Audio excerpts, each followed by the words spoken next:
getting my dad to say I love you. To say what? Say he loves him. Outrageous! Bloody nonsense.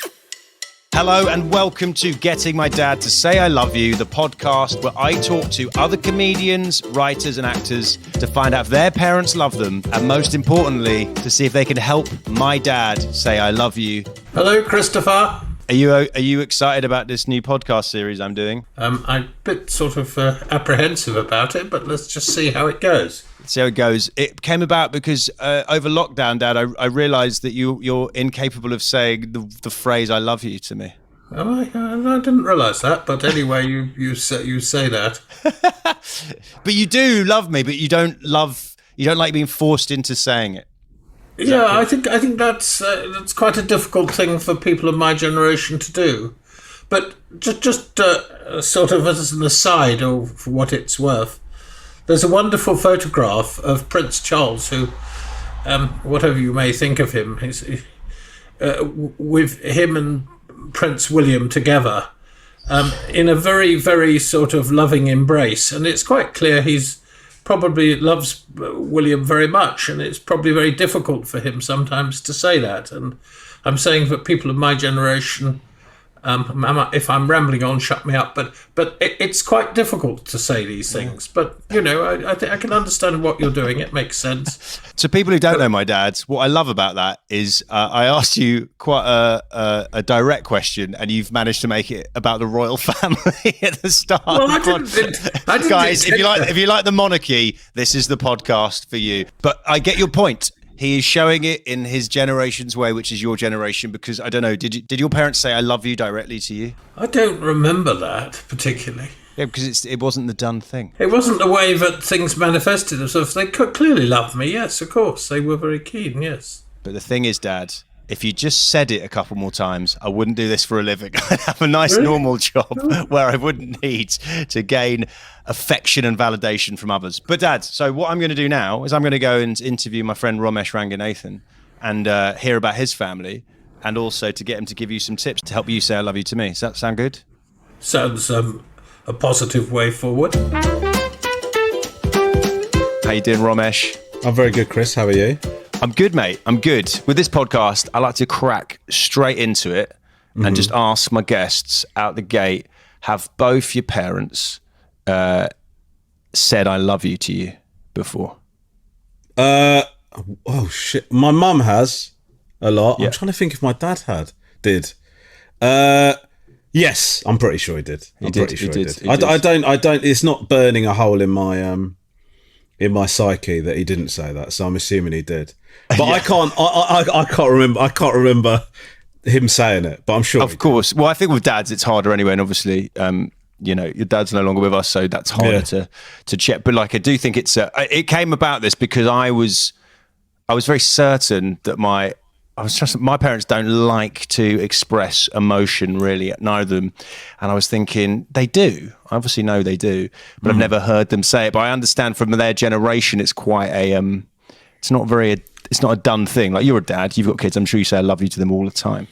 I do, yeah. I would say that I say it to their detriment. Like they don't want to hear it. And also I've done the other thing of, because my dad used to embarrass me a lot. Like dropping me off at school in particular. He would turn up. I remember once he turned up in denim hot pants. Another time he turned up in wearing. Sorry. Go back. You can't add that to a list of many things. And not your dad turned up to pick you up from school in denim hot pants. So he wanted to. He was doing the gardening once. And you said it like it was a standard dad move. That the denim hot pants move. You know what I'm talking about. No, he was doing the gardening once and didn't have any shorts, and so cut off a pair of jeans, but he cut them off so short that the pockets were lower than the bottom of the legs, like they were super short. So it just looked like so he wore those to do the gardening, and I remember saying, like, that's so embarrassing. And so then specifically because I said that was embarrassing, he came to pick me up from school wearing those shorts. Do you know what I mean? That's it. That's excellent dad behaviour. And what else? You had more on the list you were going into there. Oh yeah. Well, the other thing he would do is just he'd sort of test how angry I'd get. Like I remember getting a pair of Jordans. And I was really protective about them because they were the most expensive trainers I'd ever owned. And he came to school wearing them, to pick me up wearing them. That's like amazing. Such a dick move. That's Do you know what I mean? But he just wanted to see my face. That feels like brother territory. Do you know what I mean? The way he was with you. Was he a young dad? I guess not for Sri Lankan parents. He wasn't, but Sri Lankan parents, they like to Asian people like to reproduce early. Do you know what I mean? So I think it's fairly regular age. But he was like, my dad was going through that thing of, he'd moved over to England from Sri Lanka when he was very young, like 19, 20 years old, and he just loved Western life. He just loved being in the UK. He loved that sort of. My dad was a proper loved pub culture, loved football, loved cricket. He properly threw himself into all of that. And I think he sort of was discovering his kind of inner lad as my brother and I were growing up. So he was just like a really funny, outgoing bloke. But I think I sometimes feel like I suffer from that a little bit, where that line between being a parent and being matey with your kids, it's a difficult line to walk, I think, and I think it's a challenge for everyone. But the way that he used to embarrass me at school is something that I've definitely I've learned from, and I do that to my kids. I do a lot of really loud "I love yous" as they're going into school. That's not, but they hate that now, but they won't make a podcast about you not saying it 20 years later. So maybe it's a short-term pain for long-term gain. You said a funny thing though that made me think of different parents and how they are. I don't know. My dad is embarrassing, but he's not like intentional. He's just who he is, and I would get embarrassed by him as a kid because he's very outgoing, and he's similar. Sounds like a bit like your dad was, like just like to be entertaining and have a good time. But like he would just often he'd be the dad who my mates would go, "Oh, your dad's a legend," and I'd be like, "Yeah, it's kind of very fun from afar, but like in terms of hands-on parenting, he leaves a little bit to be desired." But I wonder if you kind of like made that thing on treading the line between being a mate and a parent. Always made me think of the kids when I was growing up who would quite easily talk to their parents about girls and kissing and sex, and those dads who wanted to like be part of it. And my dad is so the opposite of that. And that always was your dad. You talk to your dad about like dating and that sort of thing? Well, listen. I'm sure my dad would have happily talked to me about that. Sadly, because of the type of kid I was, it never really came up. Oh, do you know what I mean? Like, we didn't. If sad. I texted you before. Was on podcasters that said, "Well, it's not a podcast where I want you to cry," but I didn't think it would be about how bad you were at getting off of people. No, do you know? Well, the thing was, my parents said my mum told me that I wasn't allowed to see any girls until I finished university. So really? that was yeah. That's well, I only know your mum from watching on TV, and she seems so like such a laugh that I can't. That's funny. But did she mean that seriously? Did she mean that seriously? Well, I think she realised at the time that it was a ridiculous thing to demand, but at the same time, she would have loved it if we'd have adhered to it. Do you know what I mean? It's like she was just so convinced that as soon as we started getting into girls and stuff, we'd stop trying to strive to achieve her dreams of us becoming doctors. Do you know what I mean? So it's like she didn't want us to get distracted by that, whereas my dad didn't really give a shit about that sort of, he was just sort of do what you want to do. He was. And then also I was just kind of not very, I just wasn't very good at talking to girls and stuff. But I reckon my dad would have, he was pretty open to talking about everything. Do you know what I mean? He was a more chilled out parent of the two, I would say. Your mum was a disciplinarian. I think so. But the other thing you got to bear in mind is my dad just wasn't around a lot. Do you know what I mean? And so he was often working away, and he used to go What did your dad do? Out of interest? Well, he did a number of different things, but I mean, it all centered around him being an accountant, and he did that for various different companies. But right. He also he also got drunk a lot after. Like he'd go out after work all the time. This is a common through. This is my dad. Yeah. Worked all day, socialised all night. Yeah. And then you feel like you're kind of. Someone pointed this out in another episode. Was like, this might be putting words into your mouth or into your mind that you haven't thought of, but you're kind of what we do now for a living is. Essentially, we can dress it up as we want. It is attention seeking. Yeah, it's what we do. 100%. Yeah, it's the ultimate narcissism, but it is attention seeking. Yeah, but the narcissism I think makes it too self-centered. Where I think actually it's more. I don't know. I feel like it sounds like you had a laugh with your dad as well, but him not being around really resonates, and that you're just trying to do something to be like, hey. I'm here. Just ditch the other stuff, and that's but obviously you weren't when you were like a teenager thinking I'm going to be a comedian, but you kind of like that might have been somewhere in your subconscious. Well, I think maybe. I mean, look, I did my first comedy gig when I was 9 at Pontin's holiday camp, so it was in my. I guess it was in the grand scheme of it was going to happen, or I was thinking. How did it go? You must have talked about this on something else, but how? Yeah, I won the talent competition, so I don't want to go on about it. I sort of rode that wave ever since, but I think like look, it's tricky, man, because my mum and dad had such a such a stormy relationship because my dad drank a lot. He was a proper party animal.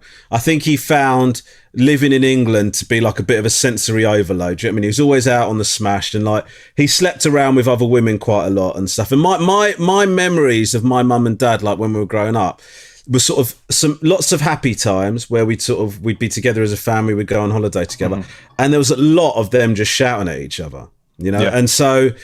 And so you sort of, just my dad was like, you sort of end up really, it's really sad, isn't it? The parent that's around a lot, you take for granted, and 100%. And so you end up, I remember just really craving attention from my dad and really wanting to impress my dad. And my mum was just fucking there the whole time. And they're just like, yeah, mum, I get it. Dad, it's really shit, and that's why I'm absent so much now, because I figured out that's how it works. Do you know what I mean? It's sort of let my wife do a lot of the legwork, and then it's funny. Each one of these I do, you keep saying something. People keep saying a thing that sounds the same, and then you just add a little bit more information. So what you're saying there was chatting to Tiff about this, Tiff Stevenson, and I said it reminded me of a lot of me sitting on stairs, hearing them argue, and then feeling very powerless. Does that kind of relate? Where you're like, you want to help, but you're like 8. So what are you going to do? You're going to, hey guys, have you just thought about compromising? Like they're like, shut the fuck up. You're 8. You're on about. But you said, you said something else. I've just lost my train of thought. But yeah, that idea. No, that was it. Taking your mother for granted. I think that's such a. I honestly used to think just weird shit, just like. This is the most spoiled sounding thing. She used to make me make my own sandwiches and breakfast from like the age of 8. Right. And I think that's excellent. It's so good though. There was a kid, it's great. Pete Crias at my school was getting sandwiches made at 18, and now I'm sure that guy can't even wipe his own look at that arse. guy. Yeah, what happens to him if he needs to make a sandwich in an emergency? I'm sure he just still calls his mum, and she does it for him. But I used to take her for granted because she was around all the time, and used to think she was the nag. But now I've got older, I have had this moment of clarity. Like, oh, you're like really good at being a parent, and Dad, you were fun, and I wanted your attention, but actually, you should have upped your game a little bit more, mate. You're totally describing. Listen, I love my dad, and like we had a great relationship by the time he passed away. But like when I think about, I remember like watching my mum and dad argue, and the dynamic of it to me was my mum shouting at my dad, and my dad just going, "Look, just chill out, right?" So to my mind as a kid, I'm just like, why the fuck is mum? Why is mum being so horrible to dad? 100%. Now I realise that my dad was a complete shit to my mum. Do you know what I mean? And actually, this is just a woman just desperately trying to get some fucking respect in a horrendous kind of situation, and so. I remember like sort of siding with my dad, and like, you know, I did never do this, but part of me would like want to go to him and go, God, what's her fucking problem, man? Why doesn't she just chill out, Dad? Am I right? Why is she giving you so much of a hard time? Whereas now I think back to it and I'm just like, fucking hell, Dad, you were like, you were properly, listen, he was a human and people are flawed, and like you have to have that, you have to have that understanding. But in terms of like who was in the right in those arguments, now I realise that my poor mum was going through the fucking shit. Do you know what I mean? So I know. It's so interesting, man. I realise a phrase my dad said all the time, and it's funny how these little phrases, they stick with you, and that probably reinforces that idea of like backing him. And also just, I think, do you have a sister, or is it just you and no, I know you met your brother before? Yeah. He actually came to one of my gigs on a stag do and brought a stag do above a pub, and it was bad. What a prick. What an absolute prick. But the dad's my dad used to do just anything he would do, he would say to me, whatever you do, don't you dare tell your mother. And I'd be like, yeah, we won't tell her. And now I'm old, I'm like, why didn't you tell her? That's so imagine if I was like, he basically like got like a fucking little kind of a skip rat to like work on his behalf to do his like like going out on the piss and like gambling and stuff. And then like, so I've got a 10-year-old to back me up here. It's like, what?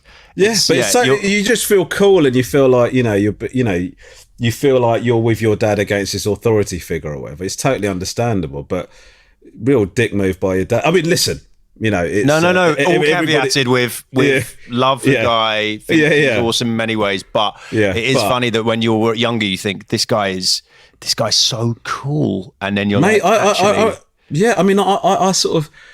Look, my dad was proper life and soul. Do you know what I mean? Like we'd go, like there's a big Sri Lankan community in London and in Crawley where we lived, and like they'd go to parties and stuff. And my recollections of my dad were like my dad like holding court and people laughing at him, and him being on the like drinking and like telling stories, ripping the shit out of people. Do you know what I mean? Just all of that. But my mum's memory of that is her sitting quietly while my dad flirted with everyone. Do you know what I mean? Just ignored her for the whole evening and stuff like that. And so, but I remember growing up just thinking, my dad's a legend. Like what a hilarious, amazing, funny bloke. Do you know what I mean? So, and listen, he was those things. But, you know, as I got older, I realised there's some context to all of that, you know. Do you, because I think it's interesting when parents, certain people, I'm gonna do what my dad and pass it on, but a lot of it I think is looking at what they did and trying to not do what they did. As you are now a parent to some children, you must be, like you said, you say I love you a lot more. You're obviously away working, but do you find yourself forcing yourself to, like, I don't know, I find myself completely adverse to any argument or secrets with Hannah. I have no kids, but so and I think that's like, I saw what he did and wanted, as I got older, to do the opposite. So what I want you to do is on a podcast admit, like you're going to go, yeah, man, I keep loads of secrets from all. No, but I totally relate, mate. I mean, I totally relate to what you're saying. It's like I saw what my dad did to my mum, and you know, there's a point at which my dad, for a long time, was trying to leave us as a family and go and set up a life with another woman, and I saw what that did to my mum, and he didn't do it in a way of like, he didn't do, you know, because people split up. I totally understand that. And you know, if my mum and dad divorced, you know, kids find that tough, but it is the right thing to do, you know, if people aren't supposed to be together. The way my dad went about it was horrendous. And so I sort of saw that, and I saw the way that my mum and dad were, and you do find yourself going, I want to be the opposite of that. Do you know what I mean? I remember thinking to myself, I absolutely am not going to treat my wife like that, and I'm not going to treat my kids like that, and I'm not going to make my kids feel like that. And then later on, I've realised that there were things that my dad did that were actually great as a parent, and it took a little bit of time for me to appreciate that. So I went from hero worshipping him to thinking he was like awful, to sort of falling somewhere in between and realizing that, you know, realizing I think what the reality of the situation was. But it's just like every human has flaws, and you can pick certain things that you want to be like, and I mean, obviously you. No, I was going to say, like the moment I remember the moment that you have moments where you go, oh, my parents are just people. I remember my mum being like absolutely losing her shit with me, right? Because I was a difficult kid. And she was like chasing me around my bedroom to bollock me when I was a little kid. And she tripped over one of my toys. She was telling me to clean my room. She tripped over one of my toys and fell over. And I remember in my head thinking, oh my God, she can fall over. That felt like, it felt like such a, do you know what I mean? I know it sounds so mad. I just didn't think she could fall over because she was my mum. Do you know what I mean? Know. Have you? No. I relate to that massively. My mum, especially because I'm away a lot, because obviously I live in a different country, and when I remember I love them and I liked being near them, but I also wanted my independence. But I remember when I moved out, she was just walking out. She told me she walked down the street and tripped and fell, and then I was like, and then she had an injury on her face, and you're like, oh God, it just makes you feel. Oh, there's something about that. It's like, no matter how much it's a good like reminder, no matter how annoyed or like frustrated over parents, maybe once a year they should just fall over, manufacture it just to remind their kids that they're vulnerable and you love them and care about them. Or my dad, I remember when you've made me have this memory I hadn't had for ages. He got the shit kicked out. He got mugged when I was about 7. And I remember seeing him, 2 massive black eyes, like his face was fucked and he was drunk. And I remember thinking like, whoever did that was an arsehole, and like, yeah, that's bang out of order. And the way he described it was these random people just did it. But having been with my dad on public transport when he's been hammered, I'm like, I think he probably annoyed some people there by just not thinking of others. And I'm not saying he deserved it, wasn't there? I'm not saying that, but I'm just saying it's that funny thing with time and a bit more hindsight. You're like, oh, maybe. But yeah, that when I was a kid, I was like, oh, my dad's got 2 black eyes, and like he's not immortal. It's terrible. Horrible, man. Horrible. So do you need to? Do you need to fall over once a year around your kids to keep them excited by you as a dad? I don't know if I'm doing the right thing, but I've been pretty open with my kids about my flaws as a parent. Do you know what I mean? Like sometimes I have got things wrong, and I have told them and sort of apologized to them. I remember like a few times I've told my kids off, and sort of realised later on that I got it wrong. And I've just said to myself, I remember having a conversation with my oldest son recently, just going, look, I'm really sorry. I thought I'd got it right, but now thinking about it, I was probably a bit harsh on you. And it sort of explained, and I sort of put it across from my point of view. I said, this is why I did what I did, but I realised now I was wrong. And I thought that was a good thing to do. My wife's sort of a bit like that as well. But one of my friends said to me, "You've absolutely fucked it.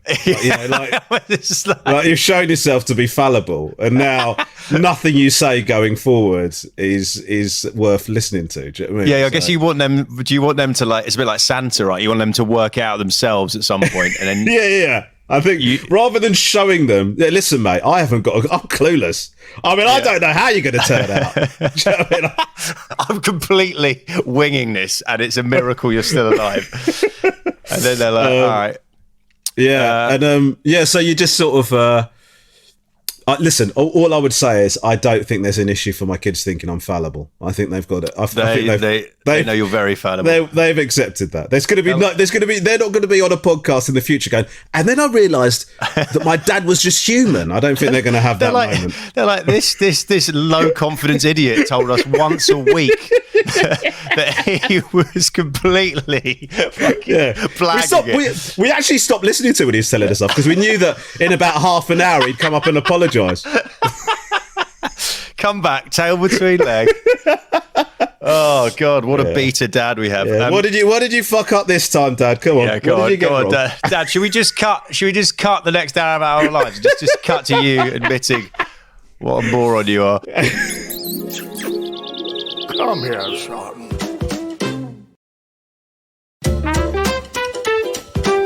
Well, let's pivot to a bit more towards your mum here, because I'm just guessing this from what you kind of said, but I think the big common through line with I think as a comedian especially, you just turn up and you do this and you don't do any work. I mean, obviously it's harder with you because you are, from the outside, the hardest working man in comedy, because the fact that I got you for this podcast is a miracle. And I appreciate you giving me time, because you're always doing stuff. So that work ethic, is that because your dad sounds like the entertainer and the one holding court, and your mum wanting you to not speak to a girl till you were 21. I might have exaggerated that bit, but like, that there must be. She wanted you, like, are you half joking? But I think to have a proper disciplined job, is there that kind of discipline? Is that a thing that you think is just been handed down by your mum, or both, or? I think it's a bit of both. I mean, the truth is, my mum never. I mean, my mum's very, very supportive, and has always been very supportive of my career and whatever I've chosen to do. But I don't think if you'd have asked her when I was a kid, if you'd asked her if she wanted me to be a comedian, she would have said yes. I mean, she wanted me to follow like a tradition. When she said, I want you to work hard, it's in a very traditionally academic way. You know, my mum had a very set, a very sort of rigid set of things that she thought what success was defined by, you know, and that meant becoming a doctor or working in finance or becoming a lawyer or whatever, and you go and get your nice house and, you know, blah, blah, blah. And I think it's actually what happened to me. You know, my dad's sort of, in a nutshell, kind of, we found out that my dad was like trying to leave the family and see this other woman. My dad ended up going to prison, and our lives were sort of turned upside down.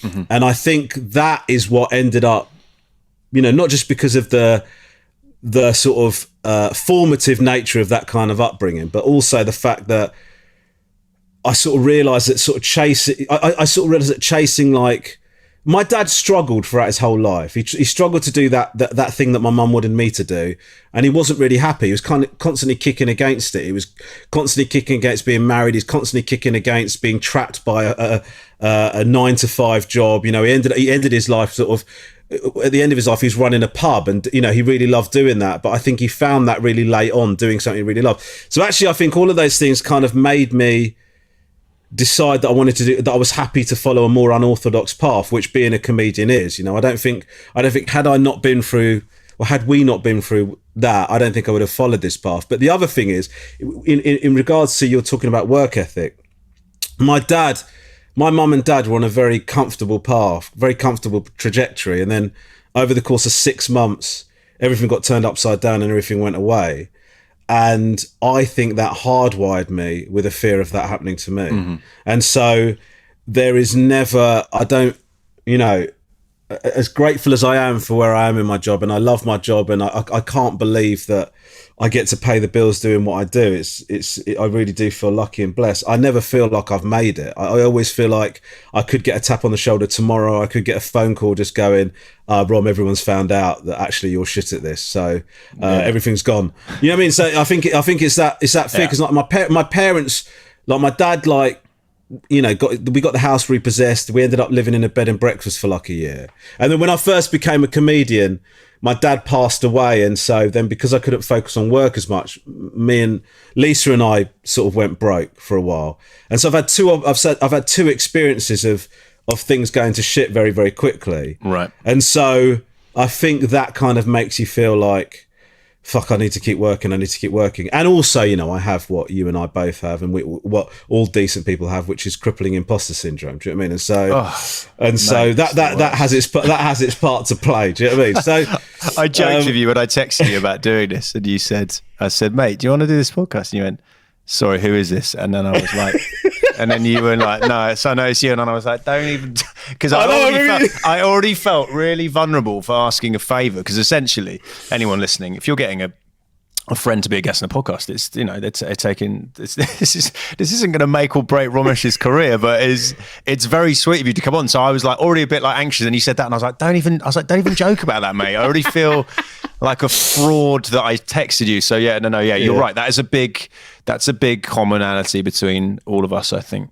And then you add and I think, if you're right, if you've had those two moments where stuff suddenly goes to shit, of course you're gonna, you know, you're worried the president of comedy is gonna come and revoke your license and stop you. But I think it's a fine line, isn't it? Because it's good to have that to keep you working, but then also, do you struggle to just enjoy? Like, do you give yourself time to enjoy it?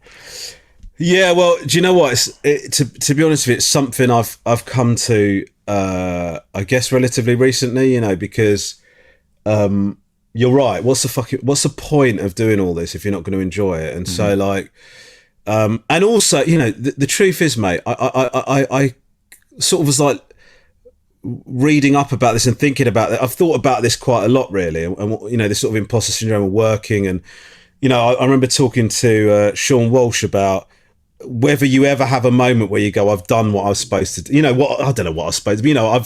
This is cool. I'm happy. Do you know what I mean? So just to jump in there, you made me remember. Have you had this before, where I've done some stuff in my career that I was like, I really want, and in the moment I've done it, I'm already on. I have to be better at, like. I remember I got to do live at a comedy store, whatever, and when I was a teenager, I used to watch that show, and I'd be like, that would be a dream. The moment I did it, I was like, well, what's next? I just couldn't, and that's a kind of thing I wish I could just be in the moment more and enjoy it.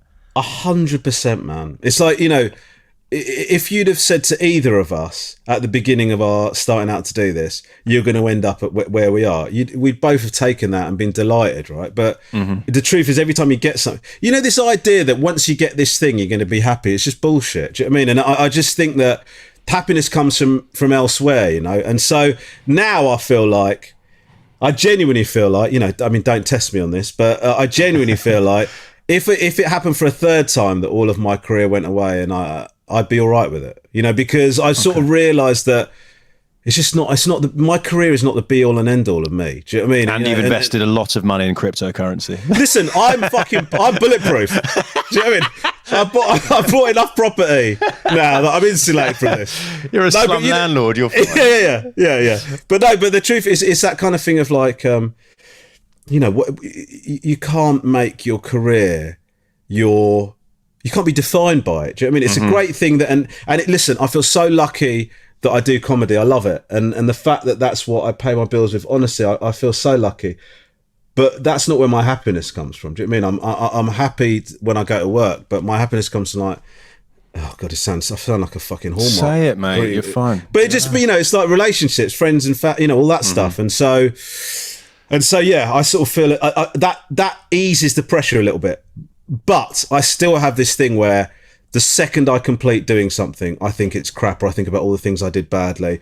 As soon as I come off this podcast, I think, oh my God, you shouldn't have said that, and that was awful, you're so boring. I'll go and do a thing, and I'll pour myself into it 100%. You do a comedy set on a show or something, and you think, okay, that was great. You buzz for about half an hour, and then after that, you just the delivery on that was terrible. Watching or listening back to yourself is just like, you're like, why the fuck would anyone even smile at what I was saying there? So sometimes when you're working up a tour show or whatever, or working up material, and you record it and you listen to it back, and there'll be moments where I say something, a bit of new material, and it gets a laugh. So I laugh because I'm excited in the moment. I listen back to it, and I sicken myself. It's not that funny, you smug prick. Do you know what I mean? What are you so pleased with yourself for? You absolutely fumbled the delivery on that, you twat. Do you know what I mean? You can't help it, man. There are some comics though. I think maybe in America I've noticed a bit more. There's some people that are like, I'm just, who's so confident, and maybe it's a complete act, but I think some of them are like, this is like, those people who, and some of these comedians in the UK, they'll be chatting to you backstage and they will just holding court is one thing, but just telling you the longest, if I'm selling a story that's more than about 12 seconds, I'm already like, what am I doing? I'm like, why am I saying this to these people? Why are they all looking at me? But there are some people who will just talk for an hour, and it'll be meander, and they don't care. I don't know what that is. It's something not inside me, but I'm kind of jealous. That self-belief, that sort of just inherent kind of, I am good at this and blah, blah, blah.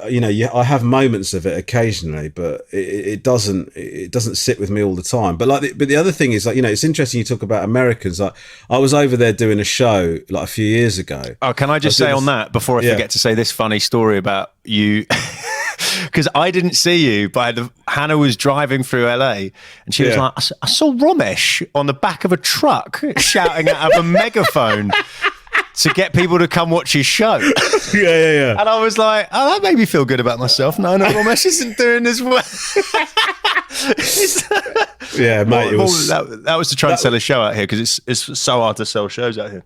Yeah, we sort of did a comedy doc thing about me trying to sell out this show. And that was one of the ideas that we had to but to try and sell the show, and it didn't work. But I remember doing a gig. I think you may have recommended Hermosa Comedy and Magic, because you were playing it a lot, I think, and so I was doing a gig there, and the other comic said to me, "Oh, what are you doing out here?" And I said, "I'm doing this like doc thing on trying to sell out this show." And they went, "Oh my god, they were like, oh that's amazing." I said, "Oh mate, it's going to be it's just." I just got lucky and got this thing. I mean, it probably won't be all that. And then they just stopped talking, right? And like one of them just went, "You should not talk about yourself like that." They go, "You're doing this thing. It's great. We just watched your set. You do not talk." Like they sort of staged an intervention then and there. And I was like, I was doing that thing that British people do, of being slightly embarrassed of anything that you sort of almost apologise for creating content, don't you? Sort of I've done this thing. I'm so sorry. Don't make direct eye contact with me, but it's there if you want it. I was doing that. In a British green room, everybody would have gone, "Yeah, probably will be shit, mate. See you later. Take care," or whatever. But in America, they just don't. Yeah. I mean, I'm basing America on this sample size. No, you're right. Seven people in a green room. You're right. We were chatting to someone the other day, and Hans said about some new show we're trying to write or something, and she went, "Oh, it's an idea." She goes, "It's a bit silly," and then the guy went, "Don't say it's silly. Don't say it's silly." And we're like, "But like the tone is silly." It's like, because as soon as he heard silly, he was like, why are you telling a silly idea to an adult? It's making it sound crap. I was like, all right. So now I tell her off whenever she says something silly. Now I've turned into that. I go, "Remember, in America, nothing's silly. It's all the best thing they've ever heard in their fucking lives, mate." Well, because the thing is, if every meeting they have is somebody telling it's the best thing ever, and then somebody comes in and doesn't say it's the best thing ever, it's obviously the shittest thing ever. I mean, that's the assumption, isn't it? That's a natural assumption. Yeah. Everyone knocks. So sorry, just to bring it back to your mum then. So your mum obviously is. It's funny that you said she was a disciplinarian and then kind of wanted to have these real jobs, because my mum was similar, but then I noticed the point when she was like, "You're doing this comedy thing. What's a bit stupid? Like, what are you doing?" Then I told her I was making some money from it, and she was like, "Oh, okay." But obviously, your mum is part of. You've done amazing TV shows with her, and she seems to embrace it now. Was there a point you remember where she went from like, "Are you going to be a doctor?" to like, "Oh, this is all right"? Well, I sort of had a bit of a. I remember us having a chat about this, because because I was a maths teacher before I went into comedy, and like in the Asian community, being a teacher is like one of the most revered jobs that you can have, right? And a maths teacher is like, you're educating the young. In Asian culture, that's as it should be in all cultures, really. But it turns out teachers aren't as well respected in some countries as they are in others. Yeah. But so I was doing that, and I remember my mum telling me that all of her friends couldn't believe that I'd left that job to become a comedian. They were but they were saying to my mum, "Oh my god, are you okay?" Like it's just she's had a bereavement. Is it all right that your son's gone into comedy or whatever? And just to delve into that a bit more, what point of you must have been, you were doing two at the same time. I think if we first did a gig at Ipswich University. Yes, I remember. I think you were still a teacher. And I'm not just saying this because you're here. I do remember watching you and going, he's like, I was like, he was way too good for how new he's supposed to be. I was like, well, I was like, why are you? I was like, he's so good. And I was so there. Cheers. I remember you being really nice. I'll take ownership of your success though. No, but I remember you being really nice. But you were doing both at the same time. So this is your mum probably didn't mind you doing both at the same. Did you tell her straight away when you're doing comedy? You kind of let it, you started. No, I told her straight away, and she didn't mind me doing both at the same time. It's when I decided to leave that it was a big issue, because then it stops being a hobby, and and she was really worried about it. But the reason that we kind of had a little bit of a disagreement is my mum only really started fully. She was supportive. I don't want to give the wrong impression. She was fully supportive of my comedy career. She only really started to see it as a success is when I started doing television, right? And like because Mum famous. We've spoken about it before. It's Mum famous. It's different to other famous. Yeah. And so what would happen is her friends at work would come up to her and go, "I saw Romesh on this thing." And then suddenly she was getting boosted by her colleagues and stuff. And the community were like, "Oh my God, I didn't think your son was going to make a success of this. And he has done, and blah, blah, blah." And so my mum said to me, all of my friends were saying to me, "You weren't going to do anything. And now they saw you on Mock the Week and all this and blah, blah." And I remember saying to her, "Mum, like if I would been making a living doing the clubs or the circuit or whatever and not doing TV, that's still me making a success of this, right? Like that's still good. That's still really good. But it's because like my mum my mum had it so tied into what the community think about it. And, and so when I started doing TV, she started becoming, this is before she started doing TV shows with me.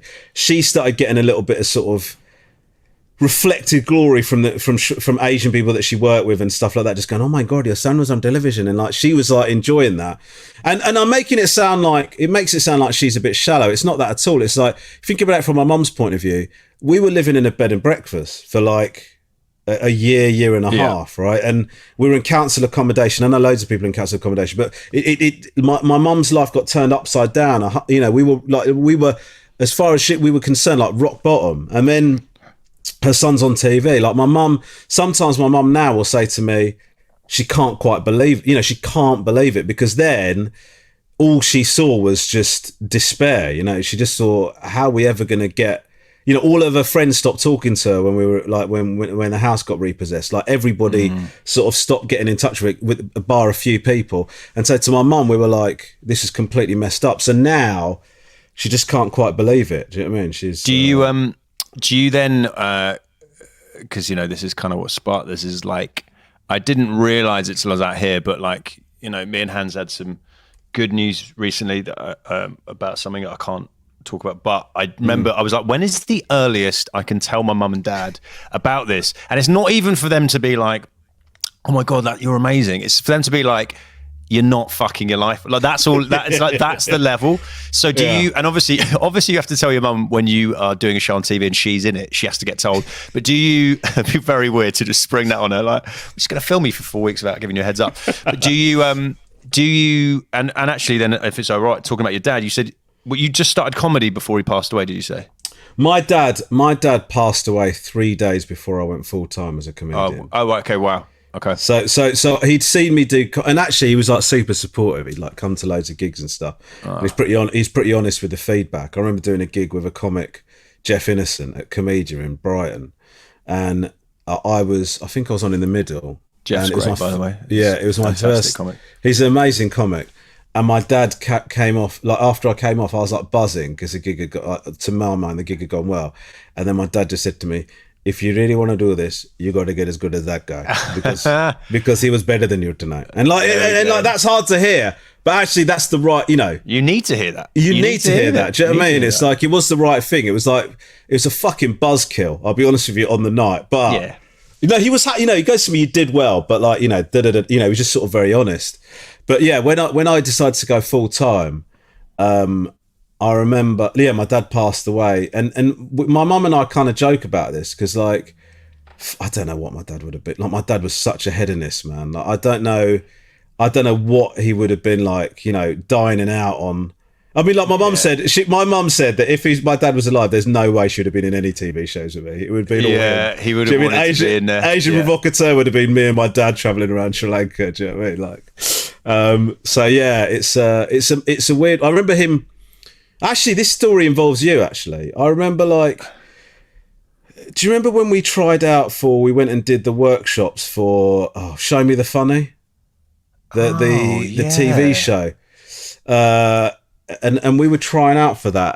And that's the closest my dad came to seeing me get on television when I was in the running for that. And I remember it really, he was so desperate for me to get on that show. And I remember, when I didn't end up doing that show, he was. Did you get offered it as well? I did. I think I did. Yeah, but I think so. But I think I was teaching at that time, and I remember thinking this ain't the right thing. This ain't the right time for me to do this show. Yeah. Really. Do you know what I mean? I remember thinking. I think it was. It's actually as an interesting lesson. I didn't do it, but I actually remember someone told me, who's a bit further ahead, another Canadian guy, he's just like, just say yes to everything. Because at the time, I think you're so worried, and that's, again, it's like a confident, I think I was like, if I go on there or on do the wrong thing, but actually, you forget. I think maybe back in the day when it was like 2 TV shows, you had your, now it's like there's so much stuff you could go on and do it. But yeah. I made that about me rather than you, sorry. No, but it was like, but it was, my dad didn't see me really get anywhere with comedy. Do you know what I mean? But you'd only done it a couple of years, so like true. But my dad was like, parents haven't got realistic expectations for what you should be doing. I remember like 6 months in and my dad asking me why I hadn't done Live at the Apollo. Of course. And I had to say to him, it's because they very rarely book people who've only got 4.5 minutes of material that works. So it's like, they've got a certain quality threshold that they need to maintain. I know. Well, I'm sure he was very proud though. He's just doing it in that dad way of like, he had to, that's a classic dad thing of like, oh, why aren't you doing this? But he's secretly thinking, it's fucking amazing you're doing this at the moment, but he can't say it because it's weird, it's too vulnerable or it's kind of like, and maybe he thinks like, if I say that to him, he's going to get complacent and he just wants the best for you. So this is a bit sad. So I'm just. That's okay to be a bit sad. It's fine. But one of the last conversations I had with my dad, and it was like, because like I said, my dad was a proper hedonist, proper got on the drink and all that. He came to see me at Comedia. This is not the time when Jeff Innocent was, much later on, and he got drunk and I was giving him a lift home, and he sat at the back. He came on his own and just had like a massive pitcher of lager and just got drunk and like loved it. And Julian Dean was on, I think, and he was like telling Julian Dean how much he loved him and all of this. And then I remember walking back. I was walking back to the car with my dad, and for the first time ever, and listen, it's possible that my memories, you distort memories to suit your narrative a little bit. But I remember my dad saying to me, and this is like a few weeks before he passed away, I remember Dad saying to me, was I all right tonight? And I said, yeah. Why? And he goes like, did I embarrass you? And I said, no, I said, you were hilarious. He was hilarious. Like, he was just hilarious and drunk and stuff. But I remember it's like one of the first times I ever remember my dad kind of being self-aware enough to ask me if he'd done something to embarrass me or let me down or whatever. Do you know what I mean? It was it really stuck with me. I remember it bumped me at the time because I just thought, I actually felt gutted that he felt like that. I just felt like you're my dad. Do you know what I mean? Do what you want. You shouldn't have to ask me if you embarrassed me. Like, you come out for a few drinks and you enjoyed some comedy. You're not beholden to me to behave yourself in a certain way. I felt I was a bit sad for him, but it just sticks out as one of the last conversations he and I ever had. Yeah, you've struck a chord with me there. I didn't expect you to, but yeah, it's a weird. I think there is a weird thing where you're the dad who's the entertaining, fun one, and it's all this, but then underneath it, you think they're like us. It's insecure. It's like hoping it's. Everyone's having a good time and I'm not being an idiot, no matter how much they don't mind acting like one. I'm going to have a sip of water after that, just so I want to knock some choking up or anything. I definitely am. But that was funny when I texted you going, don't worry, mate, I'm not going to make you cry. And then you nearly made me cry on my own fucking podcast. I can't even be okay with crying because I have inbuilt toxic masculinity. Absolutely. I don't have that. Well, I do have that. I do have that thing about crying. But I remember, like, when my dad passed away, I didn't cry very much. I cried, like, when it initially happened. And at the funeral and stuff, I didn't cry at all. And then maybe 2 months later, I was doing a weekend in Birmingham at the Glee Comedy Club in Birmingham, like a really great comedy club. And I didn't even know any of the other comics. So I was spending a lot of time on my own that weekend, and Men in Black 3 had just come out, right? And I wanted to go. I already know where this is going. And I wanted to go watch. I just thought I'm just going to go to the cinema on my own and watch Men in Black 3, right? So I went to the cinema on the Saturday afternoon, and I had just sat there with popcorn. The end of that film, spoiler alert. The end of that film, it sort of explains why Kay and Jay end up sort of being Men in Black together, and it's because his dad gets killed. He sees that, and he wants to be he'd always been a parental figure to him throughout everything. Been keeping an eye on him or whatever, right? And I was sat in the cinema, and I saw that, and I just fucking started bawling at like 3:00 in the afternoon in this cinema in Birmingham, and I don't know what other people thought, man. I mean, I don't. Just families there, just trying to enjoy Men in Black 3, and then there's this bloke on his own, just sobbing his eyes out. It's all right, it's all right, Spencer. Ignore the sad man. Ignore the sad man. Take a wide berth. Oh man, it was so mad. It was. Oh my so god. Mad. That resonates as well. It's this weird thing. It's just, I wish you just cry at the correct. It's not crying when you should just means you're going to cry somewhere where you shouldn't. Yeah, 100%, 100%. That sounded more profound than I meant, but I think that's accurate. But before, mate, because you got to shoot in a sec. Before we do, then, I was going to say, so when you get good news, obviously your mum's still with us. So when you get it, do you tell her quite early? Like, let's say you get to host the League of Their Own or something. Do you call her up and go, "Oh, Mum, I got this"? And then was she one of the first people? Obviously, your wife, you're going to tell. I hope early. Do you give her that call and like kind of?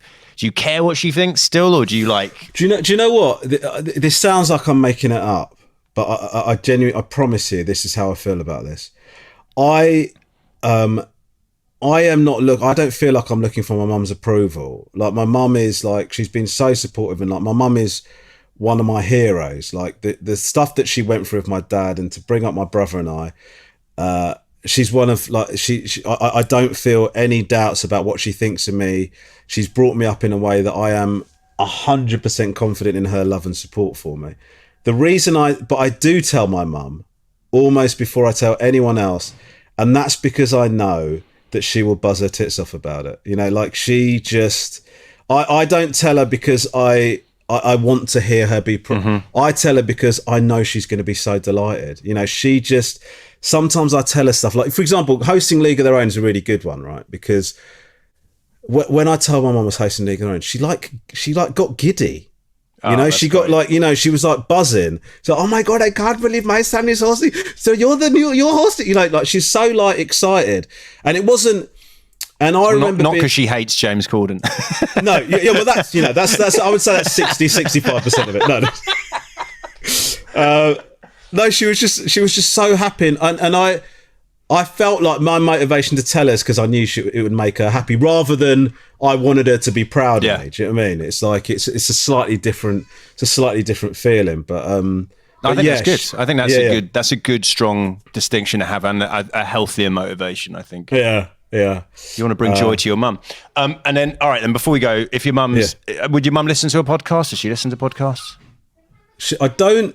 If she knew how to, she would. Like, if I said to her, "I've just done this podcast about my parents,"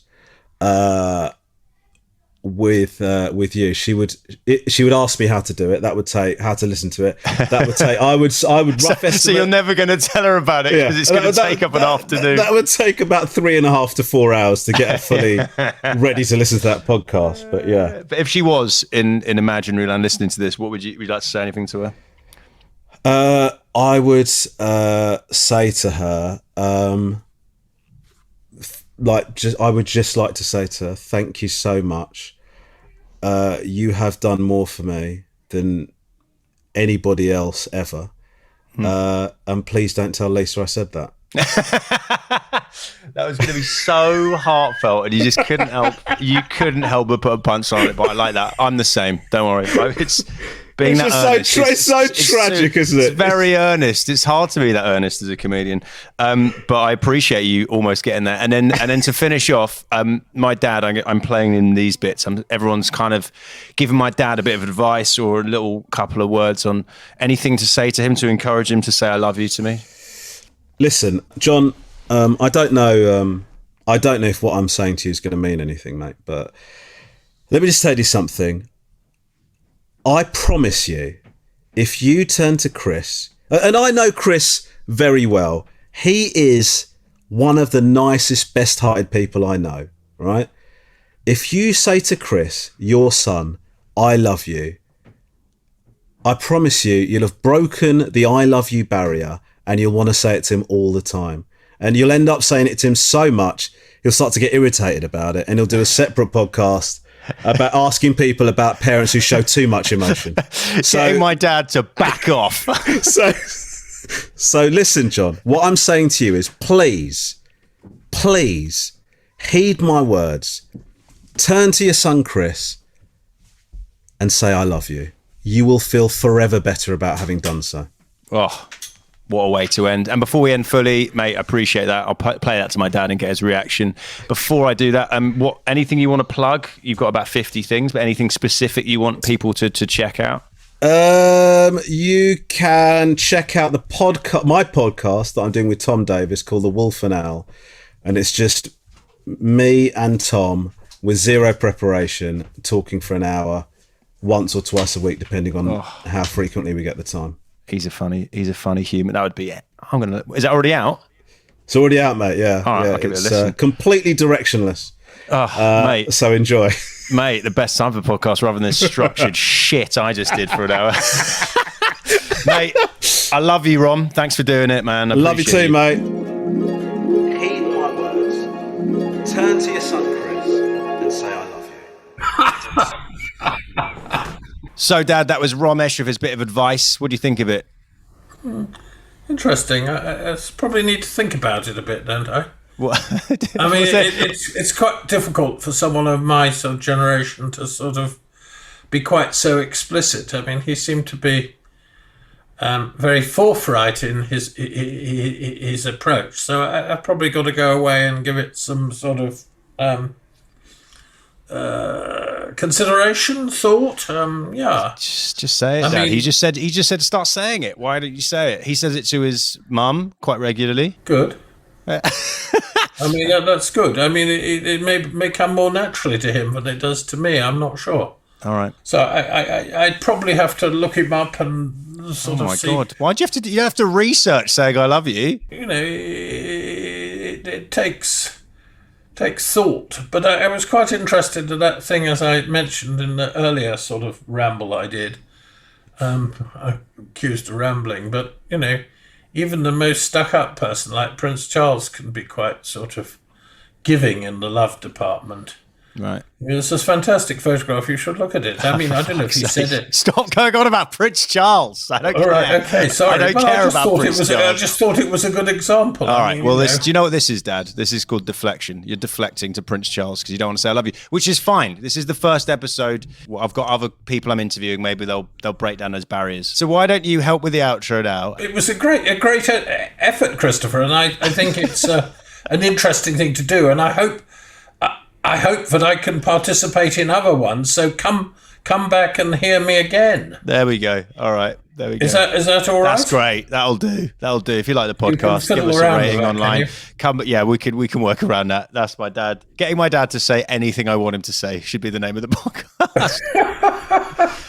Well, I'll say come back and see the next episode. There we go. He smashed it. All right, I'm very happy. So I'm very happy. Yeah, I think we bring me back in the next episode. Yeah, great. And this is where you stop talking. Thanks, Dad. I love you. Thank you, Christopher. A podcast from producer Paul.co.uk.